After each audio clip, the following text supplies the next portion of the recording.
دوپہر کا وقت تھا، جاتے جاتے نیند کا غلبہ آنے لگا۔ راستے میں ایک درخت آیا، ٹھنڈی ٹھنڈی ہوا چل رہی تھی۔ بزرگ درخت کے نیچے کچھ دیر کے لیے سو گیا۔ جب سویا، آنکھ لگی، نیند آئی۔ خواب میں اسی درخت نے اس بزرگ سے مخاطب ہو کر کہا، بابا جی اگر آپ میرے جیسے بن جاتے تو کیا ہی بات ہوتی۔ اللہ، خواب کی دنیا میں جس درخت کے نیچے بابا جی سویا ہوا تھا، اسی درخت نے بابا جی سے مخاطب ہو کر کہا، بابا جی اگر آپ میرے جیسے بن جاتے تو کیا ہی کمال کی بات ہوتی۔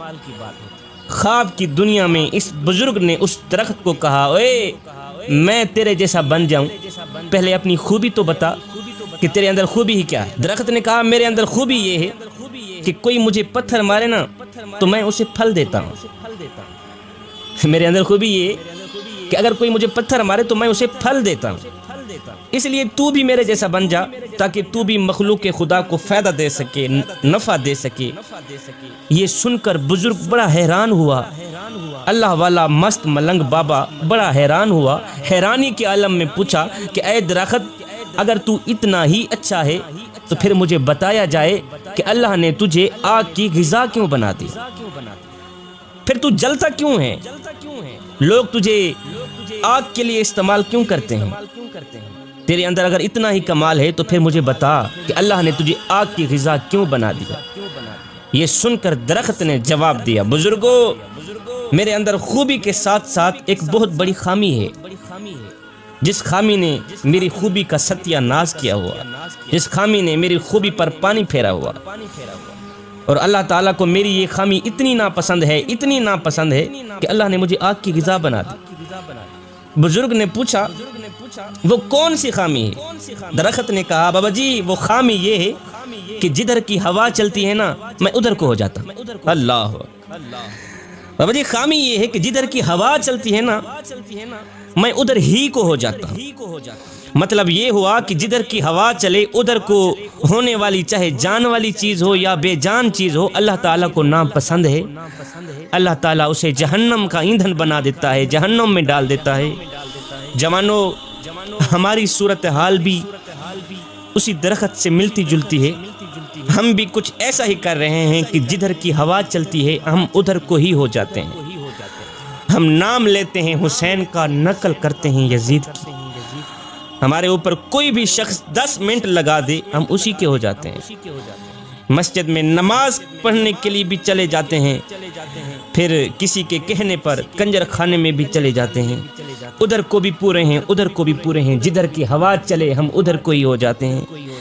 ہمارا تن مسجد میں ہوتا ہے، من یاروں کے پاس ہوتا ہے، کھڑے نماز میں ہوتے ہیں، ہماری یادیں دوستوں کے پاس ہوتی ہیں، ہمارا سر سجدے میں ہوتا ہے، ہماری سوچیں کاروبار کی طرف ہوتی ہیں۔ جوانو، نماز میں بھی خالص بن جاؤ، رب کے عشق میں بھی خالص بن جاؤ۔ ادھر سے حضرت رابعہ بصری آ رہی تھی، ادھر سے ایک نوجوان جا رہا تھا۔ جب ایک دوسرے کے قریب آئے تو نوجوان نے کہا، رابعہ بصری میں تجھ سے بڑی محبت کرتا ہوں، تجھ سے بڑا عشق کرتا ہوں۔ رابعہ بصری نے کہا، اچھا تو مجھ سے بڑی محبت کرتا ہے، عشق کرتا ہے؟ اس نے کہا، ہاں میں تیرے ساتھ عشق کر بیٹھا ہوں، میں تجھے اپنانا چاہتا ہوں۔ رابعہ بصری نے کہا، اچھا اس طرح کر، میری ایک بہن ہے جو مجھ سے کہیں زیادہ خوبصورت ہے، میں چاہتی ہوں تو اسی سے ہی محبت کر لے، اسی سے ہی عشق کر لے، اسی کو ہی اپنا لے۔ اس نوجوان نے کہا، تیری وہ خوبصورت بہن کہاں ہے؟ رابعہ بصری نے کہا، وہ تیرے پیچھے کھڑی۔ اس نوجوان نے یک لس مڑ کر پیچھے دیکھا تو رابعہ بصری نے نوجوان کے منہ پر ایک تماچا مارا، کہا، بدبخت انسان، محبت رابعہ بصری سے کرتا ہے، تکتا غیروں کو ہے۔ ابھی ہو گیا ہے تیری محبت کا امتحان، تو محبت رابعہ بصری سے کرتا ہے، عشق رابعہ بصری سے کرتا ہے، تکتا غیروں کو ہے۔ اس نوجوان نے اپنے سر میں خاک ڈالی، پیٹا، سر پیٹ کر کہا کہ میں نے دنیا میں سے کسی عورت کے ساتھ محبت کا دعویٰ کیا، جب مڑ کر پیچھے دیکھا تو میرے منہ پر ایک تماچا لگا۔ کہتا ہے، کتنا بدبخت ہوگا وہ انسان جو دعویٰ کرے رب کی محبت کا تکے غیروں کو، جو دعویٰ کرے رب کے عشق کا تکے غیروں کو۔ جوانو، نماز میں بھی خالص بن جاؤ، رب کے عشق اور معرفت الہی میں بھی خالص بن جاؤ۔ جب تم نماز میں، عشق میں، معرفت الہی میں خالص بن گئے تو پھر ایک لمحہ وہ بھی آنے والا ہے کہ اللہ خود فرمائے گا، وہ میرے بندے تو میرا ذکر زمین پہ بیٹھ کے کر، میں تیرا ذکر عرش بنی پہ بیٹھ کے کرتا۔ تو تو میرا ذکر گنہگاروں کی صف میں بیٹھ کے کرے گا، بدکاروں کی صف میں بیٹھ کے کرے گا۔ جب میں تیرا ذکر کروں گا تو گنہگاروں کی صف میں بیٹھ کے نہیں کروں گا، بلکہ معصوم فرشتوں کی صف میں۔ جدھر کی ہوا چلے ادھر کو نہ ہو جایا کریں جوانو، ایک اللہ کے بن جاؤ، ایک اللہ کے بن جاؤ۔ جب تم ایک اللہ کے بن گئے پھر دنیا میں بھی کامیاب بن جاؤ گے، آخرت میں بھی کامیاب بن جاؤ گے۔ میرا اللہ قرآن کے اندر ارشاد فرماتا ہے، یا ایھا الذین آمنوا ادخلوا فی السلم کافہ، اے ایمان والو پورے کے پورے اسلام میں داخل ہو جاؤ، پورے کے پورے مکمل طور پر اسلام کے اندر داخل ہو جاؤ، یعنی آدھے تیتر اور آدھے بٹیر بن کر نہ رہو۔ اگر کردار یہی ہوا تو پھر مثال وہی ہوگی کہ دھوبی کا کتا، نہ گھر کا نہ گھاٹ کا۔